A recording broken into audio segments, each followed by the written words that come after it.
Hi, welcome to Splash and Go. Nate Ryan here with Jeff Burton. And Jeff, a very eventful race at Las Vegas. And one guy who was in the middle of a lot of it was Kyle Busch, starting from the opening laps, hit the wall early, went 2 laps down, came all the way back, and then got very frustrated with the lap cars of Garrett Smithley. Joey Gase actually hit Smithley, caused him to go from a top 4 car, as Kyle said, to way outside the top 4.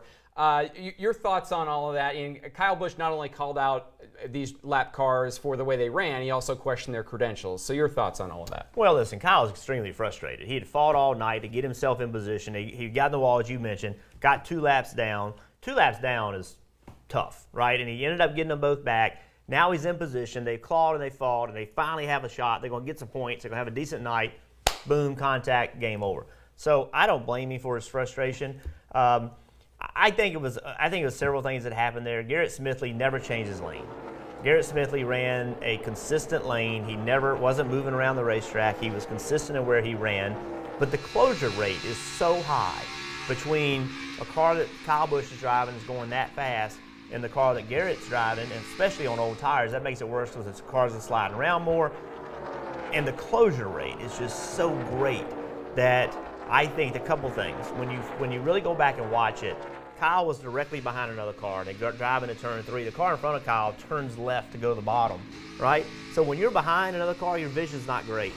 And when he hung a left, I think that, boom, then Garrett Smithley popped into view, and I think Kyle expected him to be higher than he was, and just a compounded set of events where now he can't get the car. He's out of the gas. You can hear him out of the gas trying to get the car, and he couldn't, and ran in the back of him. But, I think a lot of it had to do with the frustration. I don't think it's fair to criticize someone that drove in the corner and held their line. Mm-hmm. Now, if you want to talk about the closure rate and how much slower his car is, I think that's a reasonable conversation.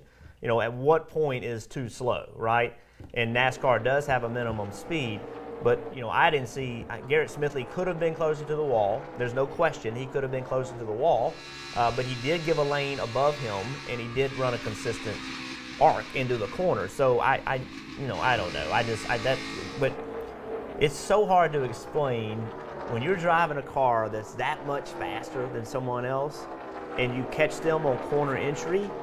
That's a bad recipe, and we saw all that come, and that's, in my eyes, that's what happened. And Kyle Busch still has 45 playoff points going into the final 10 races. This isn't going to knock him out or anything like that. They still salvaged a decent finish. Well, you say that until he goes to Richmond and has a problem. True. Right? True. And you remember, you got the Roval coming up. So, so Kyle knows all that, and Kyle is supremely confident in his own ability, right, as he should be. But he's frustrated. Right. I mean, Kyle Busch is... And seems that way pretty much all season. He's seemed that way. Yes, yeah. I think it's built. I think he's been on record. He does not like this package. He does not like the high downforce and the low horsepower. He doesn't like the high downforce and the high horsepower. He does not like it. In his interview where he was so upset, he even made a statement when they asked him over at Richmond, you can't pass there. Right? So he's already got in his head you can't pass. Kyle's in a tough spot. I feel bad for him in some ways because he just wants the car to have very little downforce on it and tons of power, and that's the way he wants to race. The problem for Kyle is that's not how we're going to race. Mm-hmm. And no matter what Kyle Busch says, and we see it in our interaction with the fans, I see it with the fans in the grandstands. I see it with more people coming than they came last year. You see it with the fans like this. And people are winning races. Martin Truex Jr. passed a lot of cars. Joey Logano passed a lot of cars. Kevin Harvick passed a lot of cars. You can do it. But Kyle is unhappy. He's just plain and simple unhappy. And he wants to race a certain way, and that's not the way we're racing. He's going to have to find a way to get above it.